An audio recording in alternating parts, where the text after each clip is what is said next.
Zimbacho, one a better me, both we, Mammy Becking. Okay, so the National Chapter Committees of Accra Voc wishes to take this opportunity to thank our dedicated support. Solo Babe translation. And now Obed Bay. Far and near who came to the Accra Sports Stadium yesterday to support our dear club Accra Voc, giving in defeat we should all rally behind our team. The NCC raised concern about the match officials before the match, especially referee Reginald Collins Amwa, who has shown biases against us Voc. And referee, anytime he handles our matches, and did same yesterday, we want the referees appointment committee as a matter of urgency not to appoint the same referee for any future Hearts of Oak matches, else we cannot guarantee his safety. Again, we are highly disappointed with the security deployment and how the police conducted themselves yesterday. It's telling us, the NCC, that we need to get our own security during our matches because we believe the police always come to our matches to intimidate our supporters. It was appalling how the police handled our NCC chairman, Yusuf Abdullahi, yesterday at the stadium when he was trying to solve a problem as the leader of the supporters. Also, the team safety and security officer, Abdul Baki Musa, was also manhandled while going about his normal duties.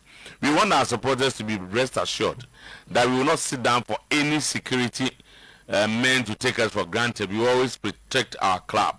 Finally, we lost yesterday to Asantico, but it wasn't a fair reflection of the game, but rather referee Reginald Collins Amwa and his men stole the match for our opponents. We will call on all our supporters to remain calm and keep supporting Coach Didi Dramani and his team, and the focus is to win the league this season.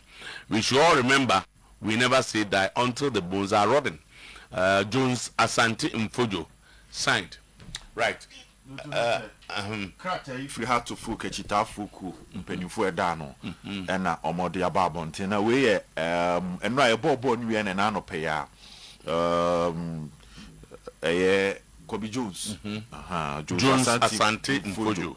Ono ena has a chita fu nyina omu panin fu no on the casamon to na church den in sasha se no se edikan ombedikan adfa akonya we so ada has a chita fu ewo ano ne akire nyina ewo enra senior musifa ebo don pimbe piem wa Accra Sports Stadium ebeta House of Folk team na chi na omani age omo modern boy especially eduru de dia na nkugu ni mpo ba na chita fu no gusu ana wo mota wo machi nto maseda enya de ombe fedi no matter as ye wie no ena nsema hodo bi esi wo match ni mu no wo mo twempanimfo adwen aba so de ankoyi ama mo no o ma yere ho ka ho asem NCC ne se edi kan ansa na kukansie ni mpo beba so no wo mo tro krata kasa bebre e de fa referee na oba begina bo no Reginald Collins Amwa se emire bi atwam me kwan wa fa so edi House of Folk matches ene kwan fa so gina mu ansa da ankoyi ama mo no mo tirim no mu ne se o adwenboni bi kakra ma omo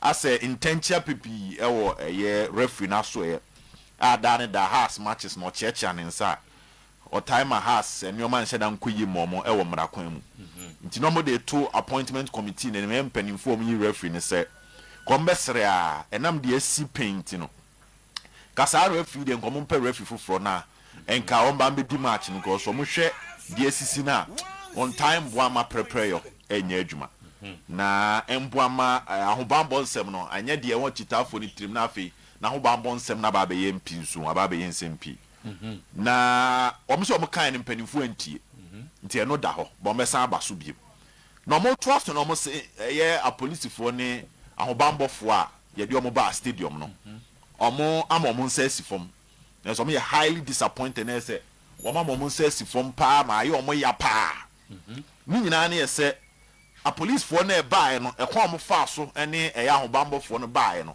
kwa mo fa so ball e ye teams ni mienu ho ban a omo de Ghana mra sifa e ya adwuma de fa ball mu no omo chia ne pa omo se asemisi na omo chairman a ye friend no e Yusuf Abdullahi e chairman Yusuf a ha so fu kachita fu nyina no da no ana ha team ni na ebo home no o ye na adwen se nka wo bam aba be siesie say echitafo panyina say bibi to bibi chia we echitafo aso ya ka wo siesie se ne nka asumdie beba ne mama police fo ni piepia no pushi no ko ba bia omo ya pi se ebuo ni dia ka ha se echitafo nyina panyini enka efa ne se wo nsa ka na ya ka ha se echitafo nyina no a police fo yi amfa se ebuo na mo mu no se eho no de omani matwitwi fom na se ha se echitafo nyina no ye de ompanyina ni matwitwi fom ne na se omo de ha se echitafo nyina ni matwitwi fom anko yi amomo mani anje ho de etoso mienu club na ankasa eye house ku no nipa omayi ne se ahobambo ho nsem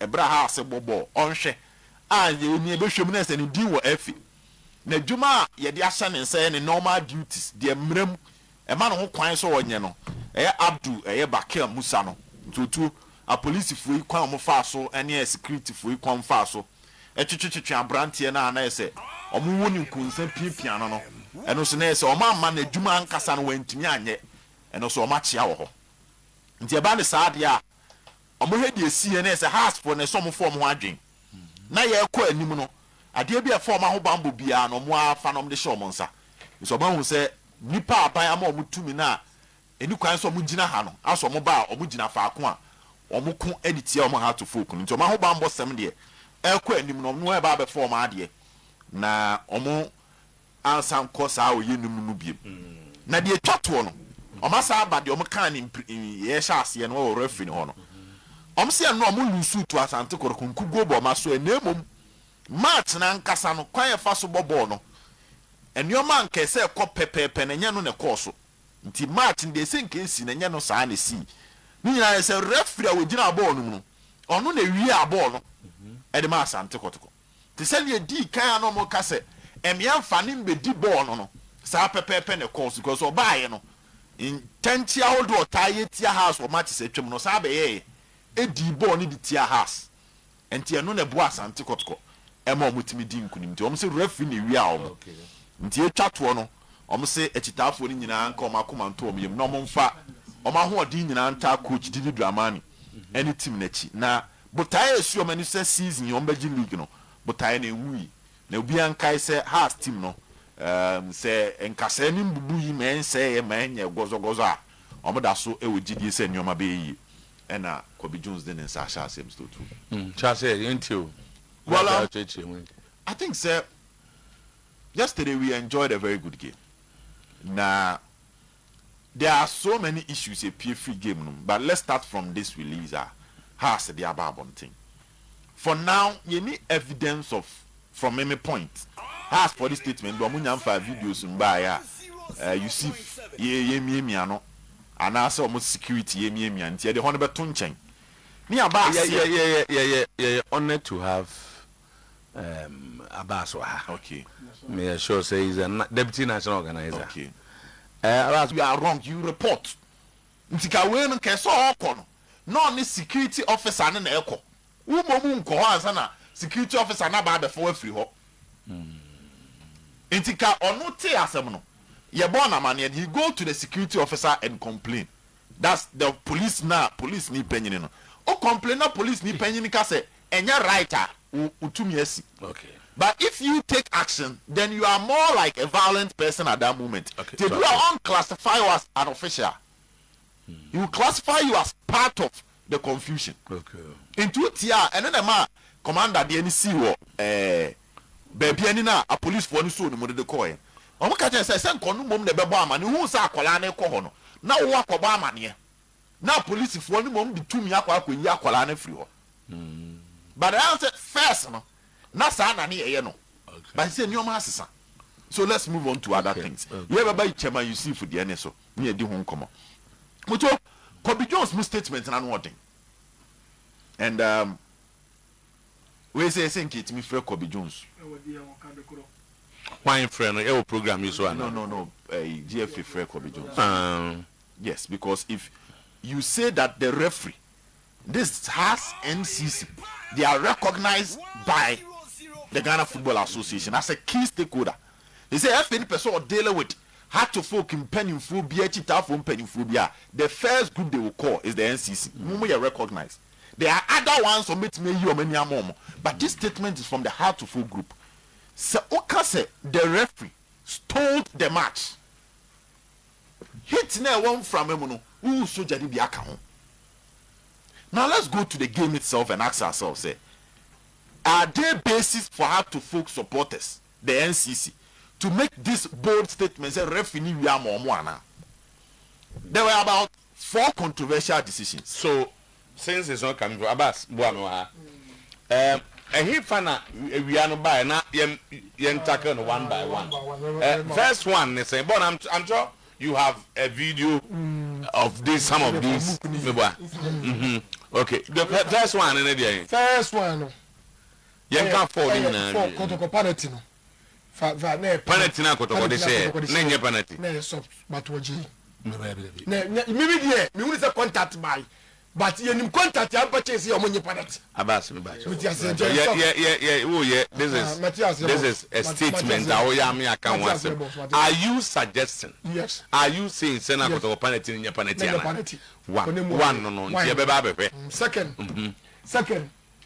Go yen player baako omu sumunu etu Kotoko yenso ebo Kotoko yenso ball sum wanye deny has penalty. Okay.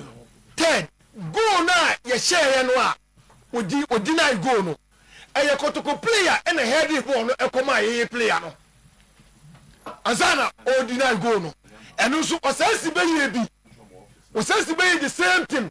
Yeah, or passing ball no mark to strike and no that offside position. Kokosheya. Baba so say 1 year Kotoko penalty no. Kotoko penalty no. 2 year there. 2 has go now. That has is unya penalty. Yeah, referee anje push has player to penalty box mu. Referee nani. Third, and you go now. As the referee last man deny no. Maulu I go no. Because wakola na head here. Set the head ball no. It is a say Jesus born you dear chile yesua say asibedi no oboko achile no na go to play any that offside but football na che say woman back pass na say 1.3 players can go na wanya off nti niema no ya miensa enye nan ne de asibedi no say nam di ka we no one point Tinema means the key areas into us say the referee stole the man because they're very serious. Yes, so one. Yes. Ozo got penalty no. Nenye penalty. Ni gwa take gina. 2 hours in penalty. 3. Go na half fair. Go. Kojo set and and that puts the half player on. Yes. Onyema means yes. Okay. Yeah, and sport no the same thing ABC. Evidence ni be see ya. Yes, we just say example how they come. That be and no just example. So oh charge. Say the okay the example. Matthias. Kwama point na dim. Yes. But the main point that 1 Kotoko penalty was not a penalty. Yes. 2 yes. Has Sunya penalty yes. And 3 has scored a goal. And then you're offside. So we'll see if the video can help us here. Thank you. Abraham to discuss. Thank you, Matthias. Okay. So yeah, we got to penalty first of all. Okay. Yeah, we got to penalty. Before we even move to Kotoko penalty, judging from what Abbas is saying, first point, he admitted there was contact. But yeah, so you know, Obed slow down, my Mr. He admitted there was contact. But Abbas, the other except first, can say the magnitude of a penalty and the effect a penalty can have on a game. The referee should make sure that we're not saying now, but say near any man 1 by 1. Bonana. Okay. On say. There seems to be a contact down there. Yes, a contact. Contact there. No, apart from say Obon is CC side no. A form no born in Echi. So born in Echi about or born in Echi. And 9 to 9 in America. And 9 that's an and I born 9. The 9 but a boy can good. And I can no good. Okay. So there was a contact in the box. There was a contact and no be referee no discretion. Okay, so the first point since the referee had the discretion to take a decision, Kotoko penalty no in idea there was a clean penalty.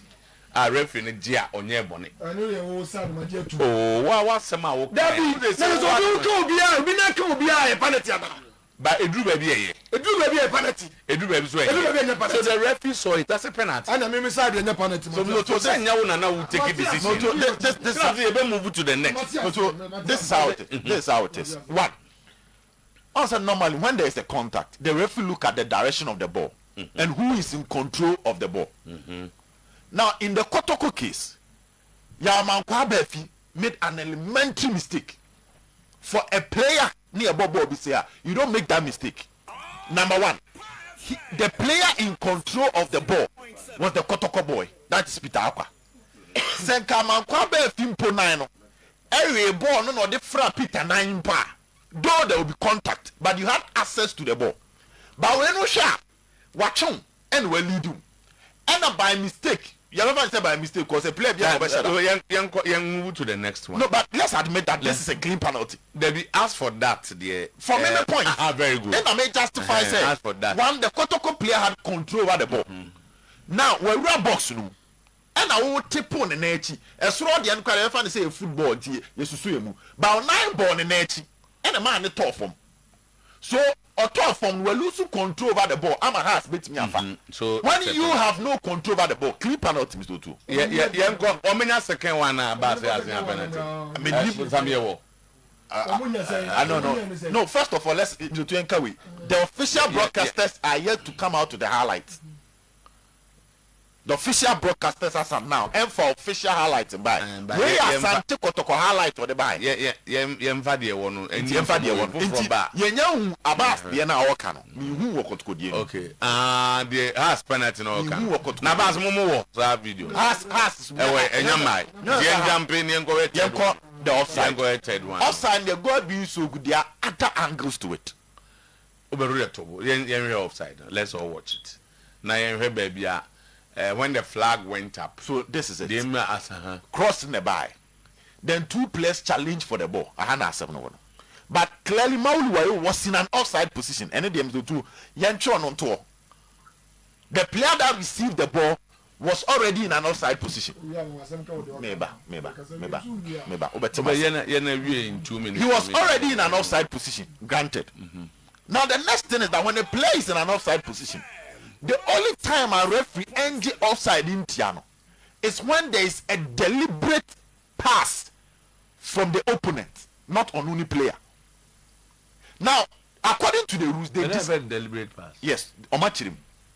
According to the rules, they describe deliberate pass as when your opponent have full control over the ball and rather head the ball, kick the ball, pass it back, or misplaced pass when he has full control. It's a player needing full control. Near me and only a prayer, you consider as a deliberate pass. So remember says so in the Kotoko case, 2 players went for the ball. Players me no call ball so. Okay. The Kotoko player now only full control over the ball. Kotoko player no full control.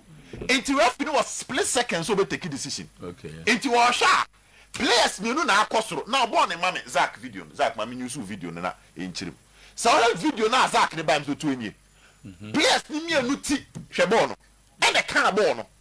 Oh, you heading up on any hwe ball no. Okay. So even if a Kotoko player na head there was a challenge from the house of full player preventing him from having full control over the ball.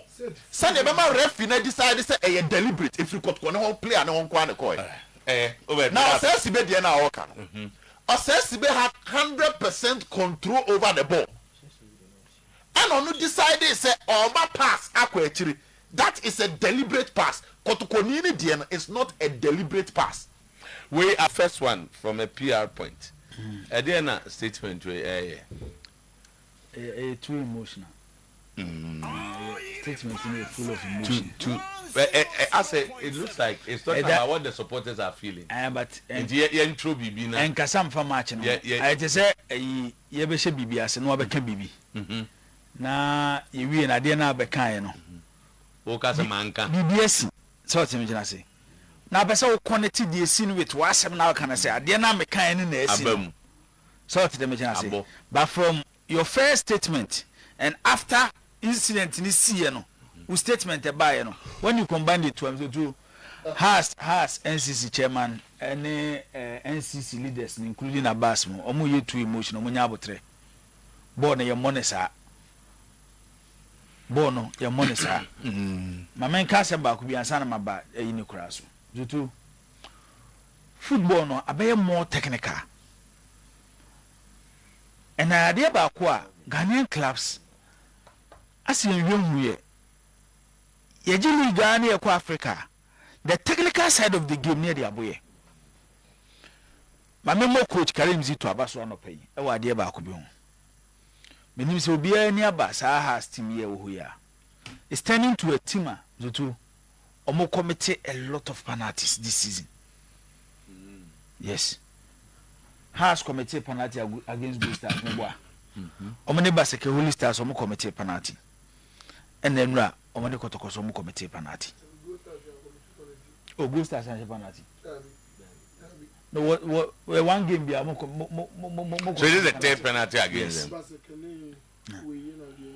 This is the third one. Zutu.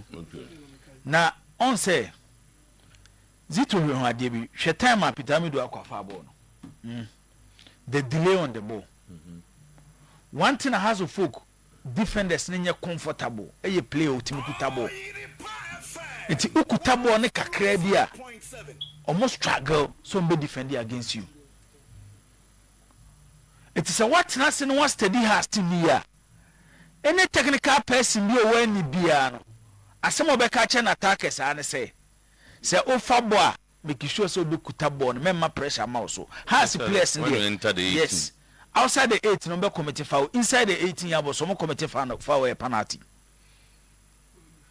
Asem ni nyina no then to incident na house for can the entire guy say house for day some kwala incident in the ehun adwene enam zotu odikowura game nim ref na odi enu game no zotu me hu boni oyeye I see a book game aba se hu for no we hu one on say ensem na na omo kekeka no ebi na ekowura has of folk players ni trim e ma Hussein ni koye sa ade no oh Hussein omo ma ne koye say the only way has of folk bet me lose game ni say ref na ni game ni ya no be lose and on say your ball na yebo Kotoko ashe moto aka few minutes to end the game and a go up at that particular point nipa kakra bi na ti stadium and omuti TV echi a moto ombetimi analyze incident no eti omo ye fans ne de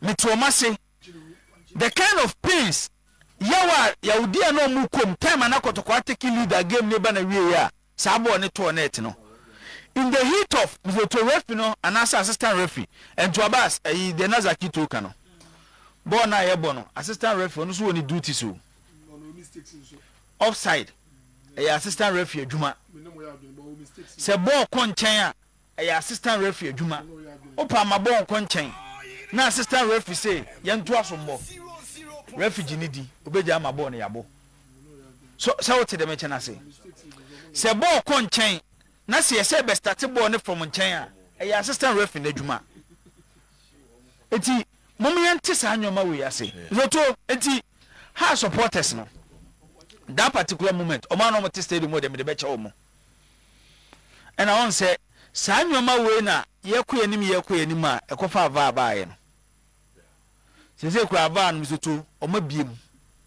eno a wo hwe Liverpool and Manchester City a time a Jeremy Doku penalty ne baaye no there were some doubts referee ne kura no wani penalty ni wo ha then the VAR room and a friend no sebehwe and player mizoto through his intelligence reason why something cause experience players in yano no time a Liverpool je ball no mo ba no e be di City no Bernardo Silva the far ball no and o ball ni two throwing and the City for no rush referee no and a VAR for ne friend no so tell me chana say and o ko hweye o ko sa hweye no Ye no stadium ho ma referee sa chirechirem. Ngozo chirim. Bi nti oba beje penalty. Ba ye ha ne de. Ye sika 7 cedis ye bonti no. Ye nuru ho. Ba ye nya opportunity. Ehwe play back. Me ye sure say Abbas. Anope abegina ha ya wo hwe play back a. Wo yi emotions e free me. Both assistant referee na the off flag no raise here no. A referee so no. It was a good decision. Me sure say oh wajiatum we say eyemra mzoto ade ye de mra ye de ade ye de mra ya hye mra say A B C D mzoto untimi fa A enkoye F enfa F emeye A emra eyemra emra ediwa ediw. You can criticize but say ajiatum say ne be ye na mzoto ebi Abbas beka say Kotoko player ni ti carbon no video ya ehwe wu se ni ti so carbon no ba ye say ye boapayo ba do ye nzo to say ye boapayo there be so what the mention I say yes say ye boapayo e ti na beka say typical example yo o say video no onu de on the club ball no on full control over the ball. Over full control with over the ball. And was SB a pass the ball in the has goalkeeper Benjamin Asare. And no pass a ball no. Edema Dunsu. So I say. But incident where there has NCC chairman, other house supporters are and no money a break. Me also after the game no. So be sending video mamo and no social media and no money opportunity to who say incident now. But the sad aspect of it is say no pay you no. Oh, say na make say we mama nchewade onim say wanya abotu akohwa de bi pa na nim say ade we ya me ye pa de ankoyi ba hwan na ye you see phone to me ma bonti say me kan kire ha support say me da ya me sorry ya me da sorry ya na anase me hu video ni bi no ball no offside. Can they no? It's just to do something to please the supporters. Okay. But me sure say Obia we has penny PM so to know ya against the decision of the assistant referee and the referee. After watching the video carefully, deep down with it, e wonu mu pa no. Onim say decision no take any right. So all the match no. Eti me to edu time bia. Say look at the position of both players and the direction the ball went. The assistant referee wasn't wrong to a flag for an offside. Meanwhile, Nana Mankwame Modiana, what the Hussein attack on the referee, you realize that his jersey got torn. Doesn't mean that the hard jersey's quality should be. Atari they said it's the ultimate. I said no, be sure that's what to Atari. This is it easily no. And found the quality of it. And because of someone, Nana Mankwa, we are only a problem.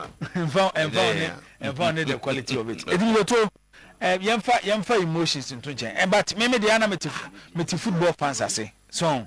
And some of football fans. See, baby, agency say but there's a very important, very instructive show. Mankind back now move on for me. Say again, we were highly disappointed with the security deployment and how the police conducted themselves yesterday. It's telling us the NCC that we need to get our own security during our matches because we believe the police always come to our matches to intimidate our supporters.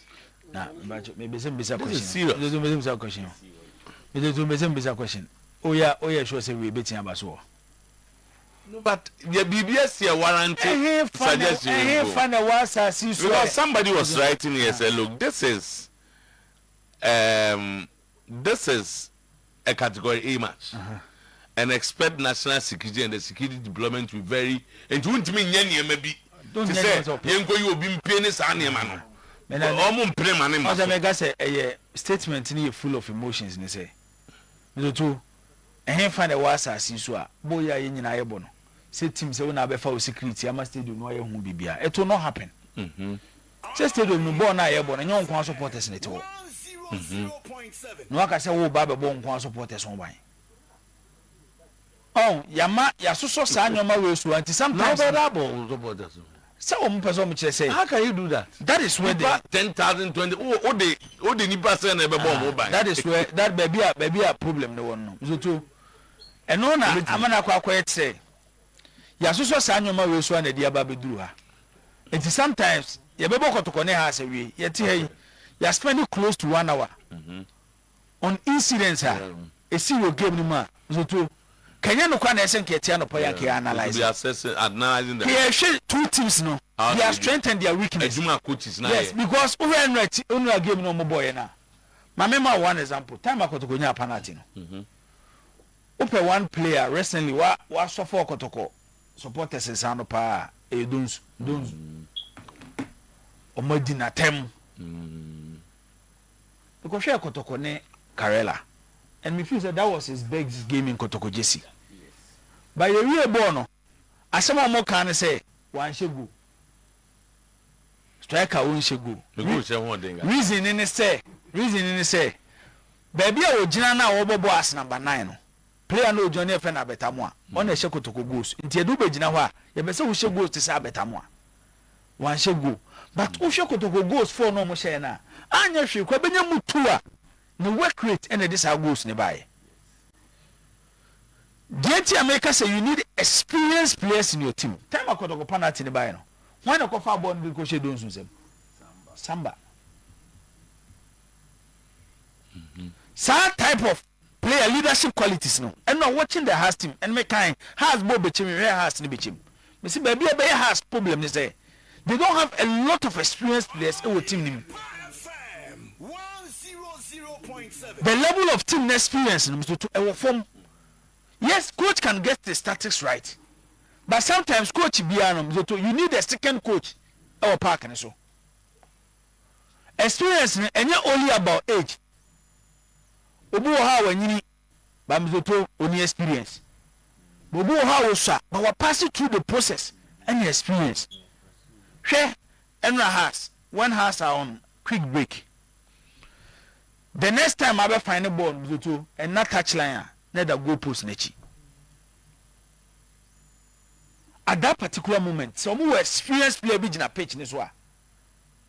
Catch a young players, calm down. You know, I'm about you. So then I make us say, and yet, about I want more about 3-4 seasons. But something now goes to experience. It's Otinase now Ushe team now. One thing I can say. And then a team a good transition. Shifting their play from their defense to attack. By the final delivery. Experience being a goalkeeper nini. So he might have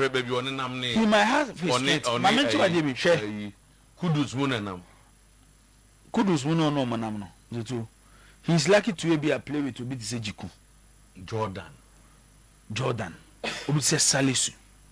So the goalkeeper should be able to control this. They have seen it. So maybe I can see where. Or says be incident here see. This is not the first time. And I'm out for Kasa Kotoko ne has and Kwanya no kre. Or yeah other games. I'm the bar to say this ball. He had no reason to pass the ball back. Yes. Wide on his left, there was a player there. But people drew, not players were around. Why would he turn and go and look at the goalkeeper? When the team is not leading, now man the pressure, he lose concentration. That's a CB weakness. So has a Bob Pan, has a Kuyi more. You will just enjoy him. Maybe a 0-0. Young one here when pressure. Myriads of Abbas Messem. Sometimes Bobo Hona will lose. Now we're taking a good fit. And we are share the two teams and no clue woman say. One of those games Kotoko were closer to beating us more than one normal share, you know, than has Etika Mabo na 1-1. So tell me say. So Okobo game na Sadi ni sia. Yes. But you say referee see a mistake. The man referee see a mistake comes to you never about to criticize the referee and say after you any opportunity to watch a particular incident I be a referee take a decision I'm in favor obi I am favor obi no then zoto you best start to analyze the game no but enra so this two simi no two nsani now analyze Roma yes who say 30% the team ne bought to a certain pattern but Zito ekonya edura ebetimi kudi the ball no in the first half and they say or realize you say has person who possess from the back no has back four no Zito do one na comfortable on the ball or says about pressure ni so and her body coach donsu it was says about pressure no Zito dey ni besi but or you part of or build up when you start building from the back it's and we two teams in there clearly and me know ya last time I say me can say ufu say Kotoko ne work no and it's true competition and exposure and you see how any power dwene and how I will see competing in your next day say uko hu bibi ade na obo hu no to esesa ekwa ofa so dwene and then yempo say uko Africa na ukobo na oba your level of thinking and your standard shouldn't be only me baba Ghana league ajiu but me league ni wie na me kwa Africa to dey na me okay eti enra de ayi Abbas ayi chairman Yusuf Nkra say everything is there for House of Folk to have a good season but omo here additions bi e wo mutim based on the Ghanaian league standard so tell me chena say over two teams ni mienu a what even when second half has bad game first has defeat in your this season yes what the time has bad game no me in the second half say na pressure ni Kotoko so relax so tell me chena say because they na has aye in the first half no more so my wasteful no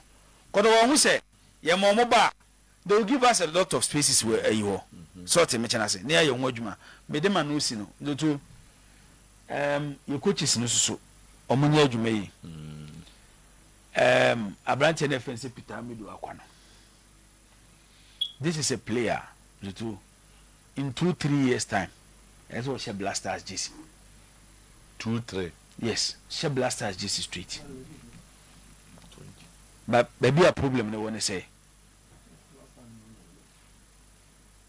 mistake back Obey repeat sir and we're repeating so many games it's anytime be am when be am Abrante dey na chain with training aside what they ma club no ne ball na wo no to players na wey Europe na to over 100 million no end product no eno na Peter Amidu Akwanaka hwe no Jeremy Doku hwe Peter Amidu Akwa hwe Jeremy Doku 2 years ago time a city ko fa na bae obetimi atumrika wo wiase nyina bibia no abato akone but opa hwe Jeremy Doku this season Peter Amidu Akwa be adwuma was assist nyina the final delivery na be problem but ohwe no ball no ba on the pitch